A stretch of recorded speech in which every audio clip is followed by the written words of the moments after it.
de Agustín Tosco, por eso podés hablar claramente, y sí. Atilio López, que fueron los dos principales referentes. Atilio López, el Pío Torres también, Pío compañero Torres, del ESMATA iba a de decir. Córdoba en esa época. Y las mujeres del Las Cordobazo. compañeras de Cordobazo, el año ¿Te pasado, acordás? de hecho, fuimos a una actividad en el CCK, hoy Palacio Libertad. Claro. Una actividad muy, muy emotiva con las compañeras de Cordobazo. Cierto. Habló la compañera histórica del sindicato docente de la capital de Córdoba, que fue parte. Una compañera que era obrera de una industria plástica, que también Cierto. fue parte de Cordobazo. Realmente una... Nada, recordar el Cordobazo me parece que un poco nos tiene que interpelar en tiempo actual Totalmente. con la necesidad de la unidad como forma de lucha en esta etapa, algo que venimos diciendo, pero que hay que poner de mayor manera en práctica y de mejor manera. La unidad obrero estudiantil, ese el pasaje paralelismo. quizá muy particular de la historia de Cordobazo, que bueno, que fue una revuelta popular, fue una pueblada, ¿no? Lo que nosotros llamamos pueblada, que además tiene particularidades que parte de los sectores o de sectores que estaban muy bien en términos salariales y económicos para la época. Argentina tiene una masa obrera industrial enorme en esa época, la Claro. mayor de su historia. Era la dictadura Onganía y me parece que ahí quedan enseñanzas de que efectivamente si el pueblo se organiza, si el pueblo toma mayores niveles de conciencia, si existe la unidad entre distintos sectores que en esa época y hoy siguen teniendo mucho peso, los trabajadores y los estudiantes, la posibilidad de transformar la realidad es cierta y es real. Obviamente no sin confrontación, no sin violencia. Eso, digamos, fue una revuelta violenta, eso hay que decirlo. Sí. Primero por el intento represivo brutal de las fuerzas policiales cordobesas y la policía federal del local, digamos, basada en Córdoba. Después la toma de la ciudad prácticamente por parte del pueblo enardecido. Tuvieron que bajar las y fuerzas después, nacionales. Y después 2 días de las fuerzas armadas nacionales, una fuerza más muy preparadas en esa época para reprimir a su pueblo, que tardaron casi 2 días en retomar el control de la ciudad, que las fotos son históricas, ¿no? Las conocemos todos, Tosco marchando al frente de la columna de Luz y Fuerza, el rol de las compañeras, sin duda, que no fue solo el de apoyo, sino fueron parte protagonista en las calles, eran junto a los línea en la compañeros y bandera. compañeras. Y después me parece que también lo que dio lugar a todos esos asos que se fueron sucediendo ese mismo año y a los 2 años siguientes. Un poquito antes fue Choconazo, Antonio Alac, por ahí hay una historia grosa, Rosariazo, el Correntinazo y así Mendoza. todos. Claro, esa fue la progresión. Sí, el Mendozazo. Exactamente. Ujú. Exactamente. Momentos que, vistos a la distancia, permitieron también acumular para la recuperación de la democracia, ¿no? Que vino 4 años después, con la Exacto. vuelta de... Primero la victoria de Cámpora y después la vuelta de Perón. Bueno, el Cordobazo es parte indivisible de esa acumulación del pueblo Tremendo, argentino tremendo. para volver a tener un gobierno democrático, ¿no? ¿Sabes lo primero que aprendí del Cordobazo? A ver. Una sigla, Citrax y Tram. Te lo Claro. juro. Porque era Sí. del sindicato de los trabajadores de la Fiat Concord. Eran de Fiat Concord, era uno de la rama ferroviaria y de lo que es Materfer, digamos, y Exacto. el otro era de la parte automotriz y de camiones. Exacto. Son experiencias que en general fueron lideradas por sectores trotskistas, o lo que hoy serían llamados trotskistas. En esa época era una izquierda más particular, no necesariamente partidaria, es un poquito posterior igual, Taxitram, al Cordobazo como fenómeno histórico. En esa época el gremio hegemónico era el ESMATA, del Pío Sí, Torres, claro. Luz que y también, Fuerza. que también aparece ahí. Yo no lo nombré no para ganarme enemigos del PCR, sino porque no fue parte.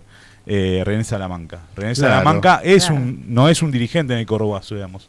Es un compañero delegado de base en su fábrica, que ahora no recuerdo, una de las automotrices de Córdoba. Pero bueno, después va a ganarle el sindicato al Pío Torres. Le va a ganar la sección de Córdoba del ESMATA con una lista clasista.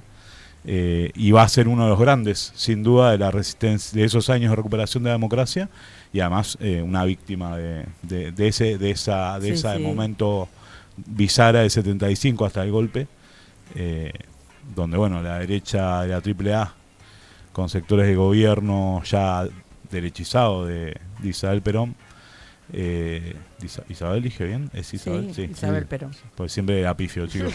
No, Isabel Perón, Martínez. la Chabela.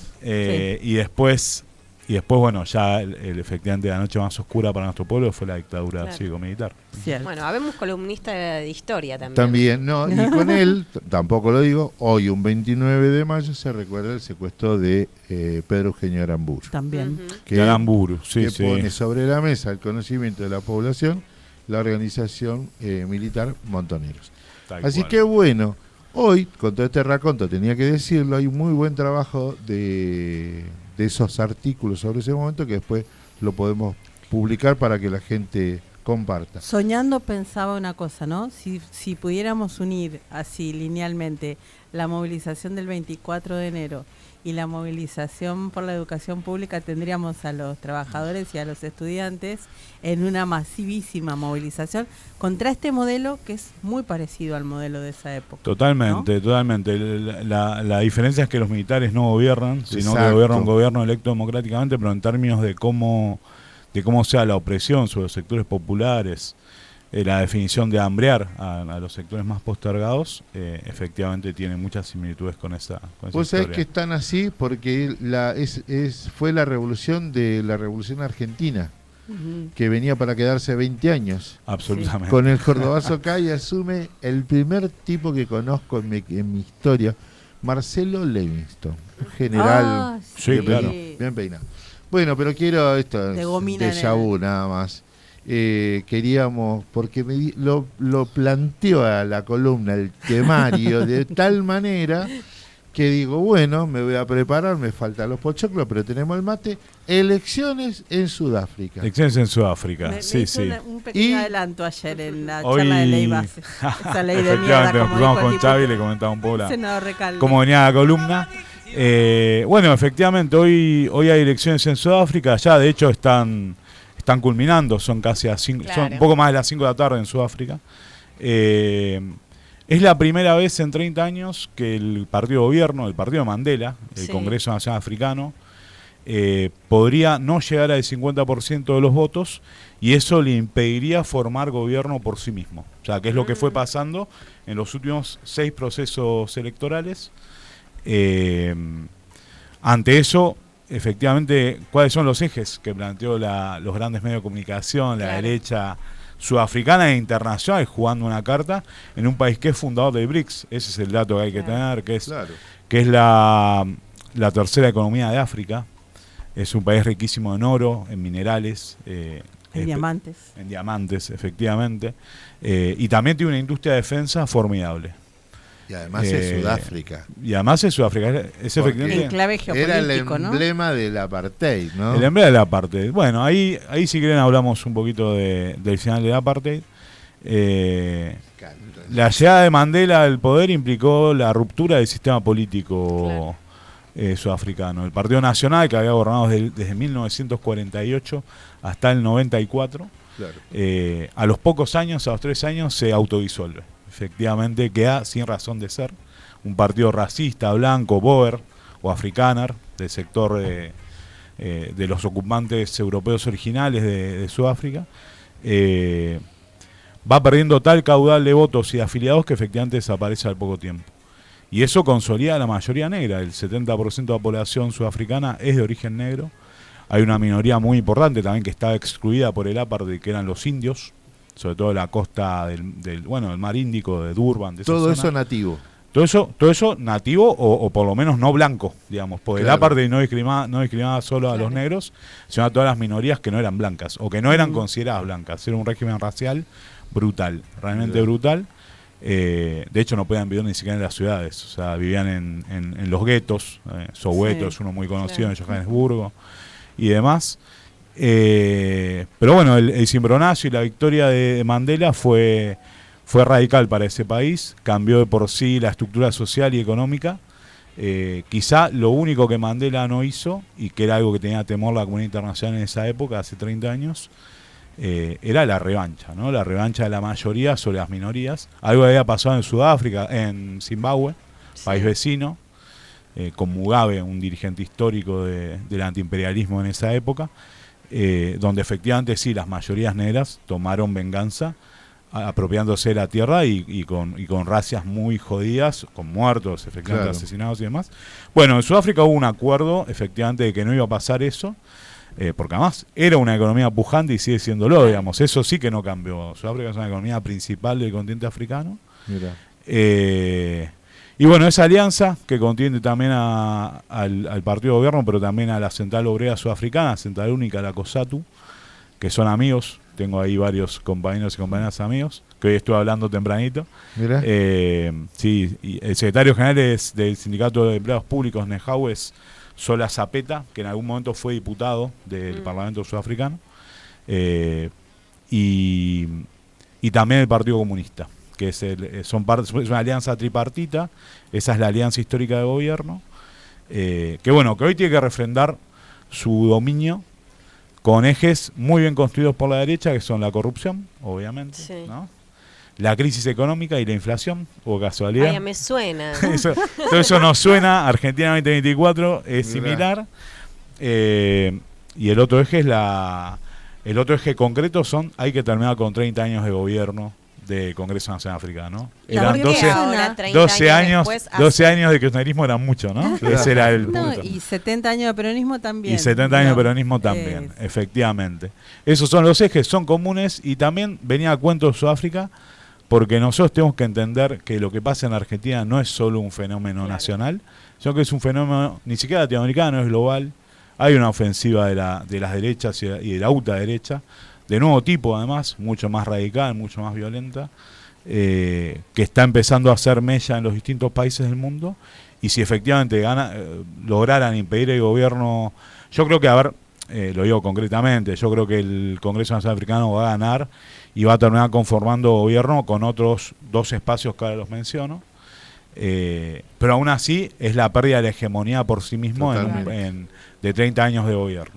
¿Cómo es el sistema electoral allá? ¿Es directo? Es voto, votamos como acá, digamos, votamos listas.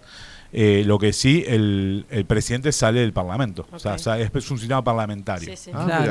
Claro, es como los sistemas europeos, digamos, en términos generales, no es tanto como los nuestros presidencialistas. No es una república sino que igual es un presidente, ¿no? La figura importante es el presidente.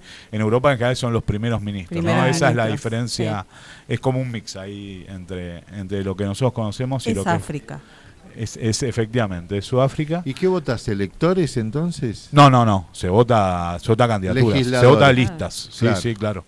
Y el primer candidato es el que después se nomina por cada partido político, el que encabeza, que en este caso va a ser Cyril Ramaphosa, que es el actual presidente que iría para repetir la presidencia. ¿Sería reelección primera? Va de primer candidato, sería su primera reelección, sí. Que además han construido la imagen de que él es un gran dubitativo, que nunca tiene respuestas para nada. Me suena Alberto. También. Hola, Alberto. Era, ¿no? Hola, ¿qué tal? Efectivamente. Y después la alianza opositora, que es el Multiparty Charter, o acuerdo multipartidista, digamos, sería una traducción ahí medio forzada. Está encabezado por John Steenhuisen, un candidato blanco del Partido Demócrata, que tiene la particularidad que ese frente opositor de derecha, que deja solo a 2 partidos parlamentarios por fuera de la alianza, y ahora les voy a explicar por qué los deja por fuera. Está el Inkatha Freedom Party, un partido conservador de mayoría negra. Ahí está. El Freedom Front Plus, que sería un revival del Partido Nacional, un partido afrikaner de mayoría blanca, y los liberales del Action Sudáfrica, Action SA, ¿no? Esto efectivamente es un escenario que a los compañeros y compañeras con los cuales yo vengo hablando los pone en un nivel de tensión muy grande. Hay mucho laburo, sobre todo de iglesias evangélicas en los barrios más pobres de las grandes ciudades, diciendo, obviamente bancando a esta opción de derecha, Obviamente. Pero bueno, efectivamente es un escenario nuevo, interesante en términos de la geopolítica. Y bueno, y hay dos actores que no me quiero olvidar de mencionar porque tienen que ver con todo esto. Hace 10 años el partido de gobierno tuvo una ruptura muy importante en su juventud, en la juventud del partido del Congreso Nacional Africano, que la lideró Julius Malema, que fundó un partido que ya existe y que es parlamentario, tiene de hecho varios diputados y diputadas nacionales, que es el Economic Freedom Party, o sea, el partido de los luchadores por la libertad económica, que es un partido marxista-leninista, ¿no? Es una ruptura por izquierda al Congreso Nacional Africano. Mira. Bueno, ese podría ser unos partidos a los cuales el partido oficialista tuviera que llamar para conformar gobierno si no llega al 50%. Claro. Y ahí hay una discusión, porque los grandes medios sudafricanos no quieren saber nada que ese partido conforme gobierno con el Congreso Nacional Africano. Y esas son las discusiones que hay, digamos. ¿Con quién conformas gobierno? Ya hasta el 47% te queda muy poquito, pero igual tienes que conformar. Tal cual. Eso es, ese es las encuestas dicen que sacarían el 47%. Y las otras opciones no llegan al 30%, ¿sí? O sea, quedan un poquito lejos. Pero efectivamente es un escenario crítico. A diferencia de acá, perdón. Sí, obvio. Que viste que cuando llegás a una diferencia tan amplia, 47 contra 30, automáticamente te declararía presidente. Pero no hay, digamos, vos tenés sumado más de 50 y no importa si el resto sumaron todos uno, digamos. El sistema es un sistema parlamentario, justamente, hay que generar la mayoría. Claro, tal cual. Y el otro partido que debuta esta elección es el de Jacob Zuma, un expresidente acusado de corrupción en una oportunidad, tuvo que dejar de hecho el mandato por el Congreso Nacional Africano, que es el Umkhonto we Sizwe, que es la lanza de la nación, esa sea la traducción, que además toma el nombre de la organización armada en la época de la lucha contra el apartheid. O sea, era la organización armada del Congreso Nacional Africano. Y él debuta en estas elecciones. Seguramente tenga un caudal de votos. No es un candidato que vaya a ser marginal. Va a estar parecido al de los Economic Freedom Fighters, digamos. Entonces ahí vos tenés dos rompimientos recientes del bloque de poder oficialista que van a estar en la discusión de cómo conformar gobierno de acá para adelante. Jacob Zuma, el expresidente, es un discurso de izquierda tan radical como el que nombraba recién, pero es un blef, digamos. Claro. Es un tipo del sistema económico sudafricano, en todo caso con un nombre de izquierda, digamos. Así es, ese es el escenario. Me parece Sudáfrica da para hablar un montón. Más allá de lo electoral, en materia de pobreza y desigualdad, que siempre da la sensación, ¿cuál es la realidad? Sudáfrica, el PBI de Sudáfrica per cápita está en torno a los $6.000 por persona, o per cápita, mejor dicho. Eso es la mitad de lo que es Argentina, por ejemplo.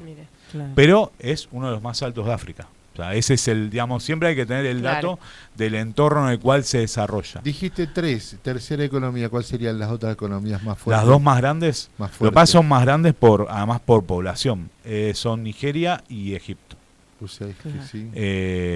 Nigeria tiene 220 millones de habitantes, es una bestia, pero un país absolutamente fragmentado primero por el rol de las grandes empresas petroleras en la política nigeriana. Y Egipto es el otro, tiene 107 millones de habitantes.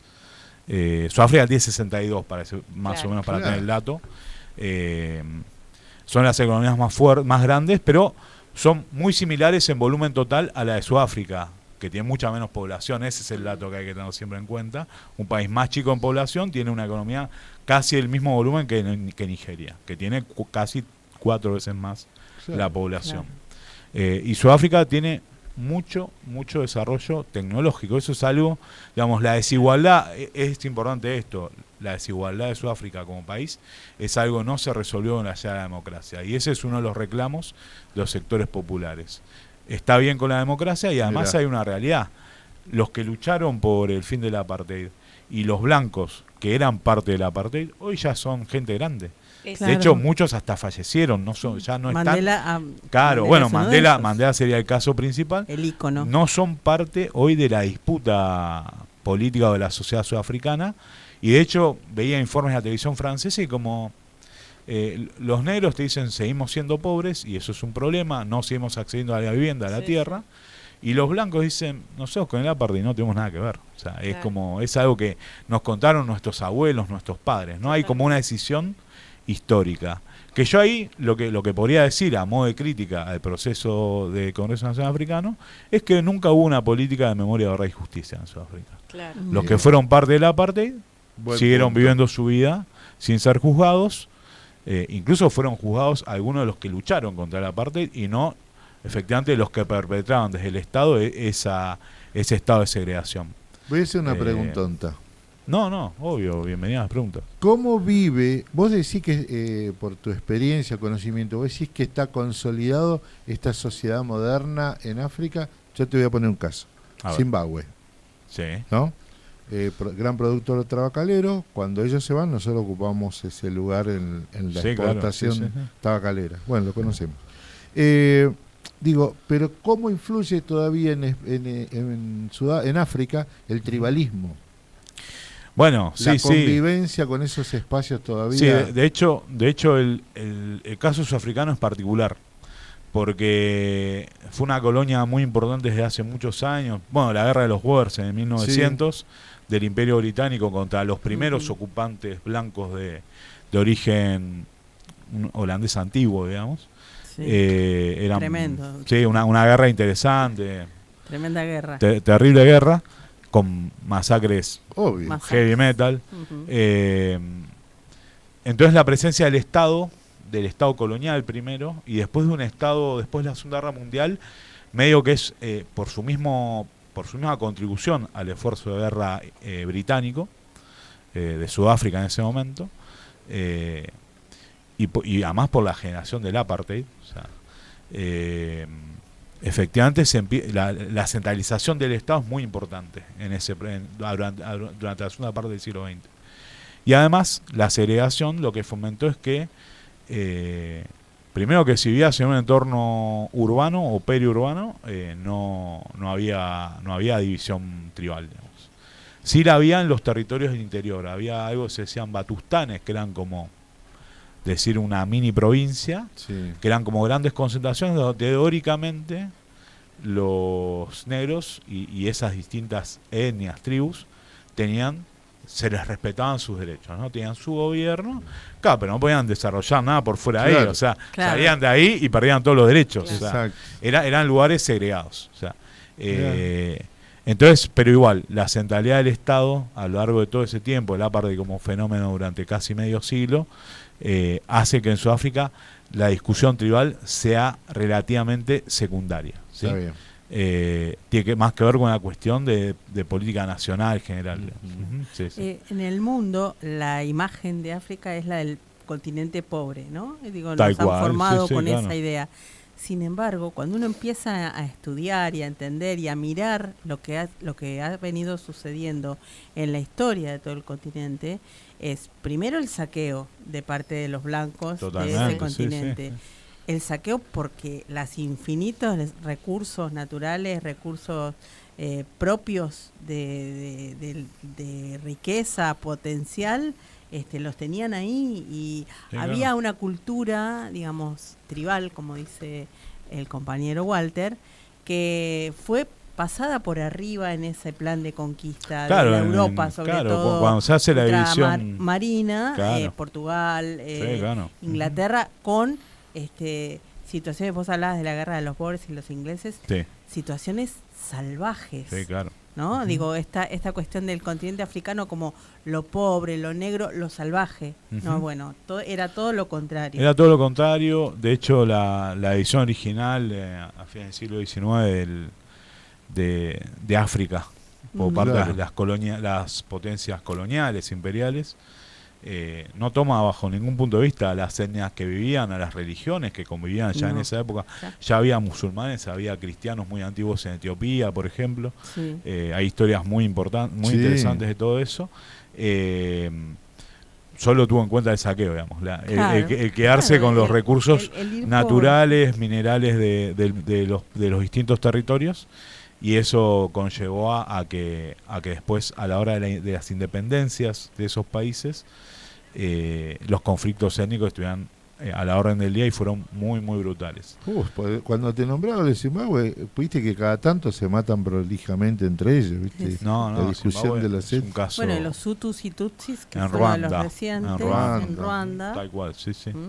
Bueno, Nacho, ejemplificador... y con la revalorización de África. El tema de hoy, yo te adelanté, te pedí algo porque estaba viendo que podría haber por primera vez una mujer presidenta en México. ¿Lo vas a hablar la semana que viene? Lo voy a hablar la semana que viene. Es Sheinbaum, la candidata del Morena, el partido de gobierno, el partido de López Obrador. Su rival por el partido, por un frente de derecha, es otra mujer.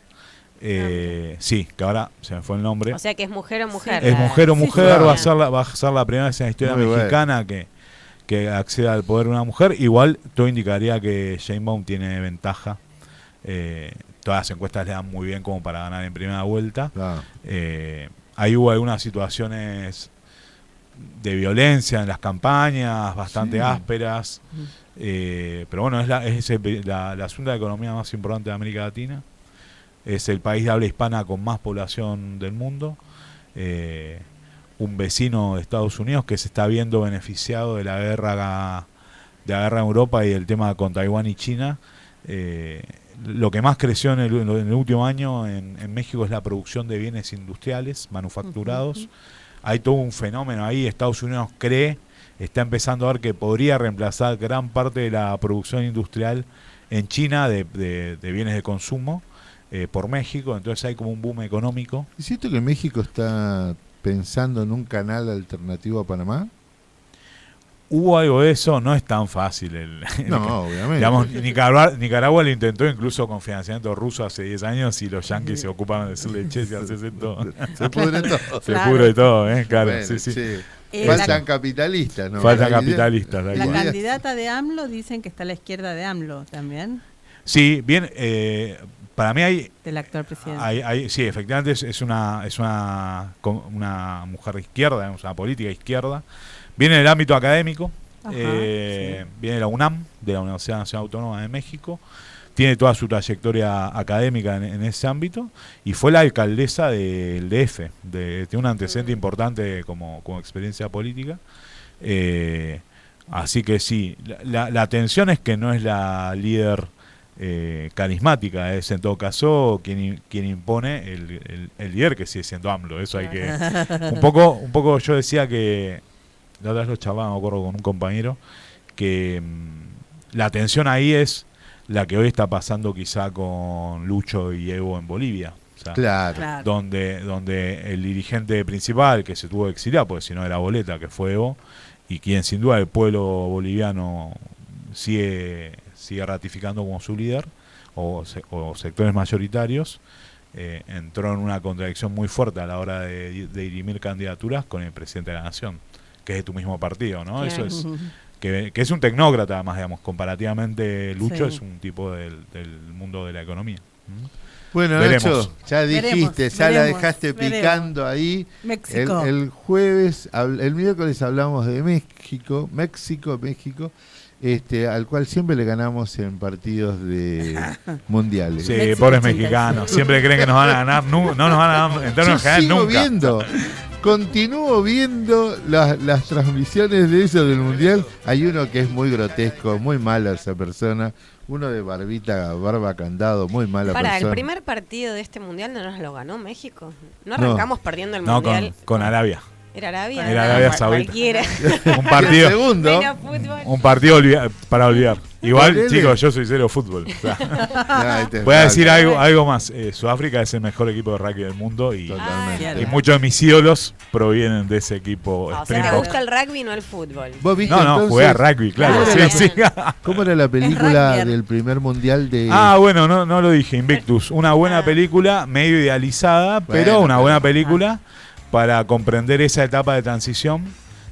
Mandela, un Mandela arriba. El rol de Chester Williams, sí, el rol de primer jugador, que en realidad, bueno, no quiero alargarla, pero no es el primer jugador negro en jugar en los Springboks, pero sí es el primero que juega por méritos deportivos, Chester Williams, wing emblema del Mundial 95. Antes había jugado una apertura de Rol Tobias, que era medio un bluff. Lo ponían solo para decir que en Sudáfrica los negros jugaban Está rugby. como cuando Boca ponía Takanaka, ¿cómo Claro, era? Un japonés. El japonés, sí, Macanaki, pobre. ¿no era? Macanaki No era. sé No, ese era de No, ese era de Arge- periodismo. No. Escucha, ya te quiero contar esta, la del mundial de cosas. Yo no los bancaba a los All Blacks, son muy buenos todos. Pero Invictus me pone re contento porque le ganan. Hacen el primer mundial de rugby y lo gana Sudáfrica. Claro, es la vuelta de Sudáfrica a los mundiales. Qué el bueno. Mundial 95, gran mundial. Yo tengo uno de mis tíos que lo vio en vivo porque vivía en Sudáfrica en esa época. Wow, Sí, sí. qué bueno. Ujú, sí. No, bueno. Cámpora te puede dar. Igual Sorprende, el título Cámpora. hoy es que tenemos un rugbyer del Partido Comunista y es un montón.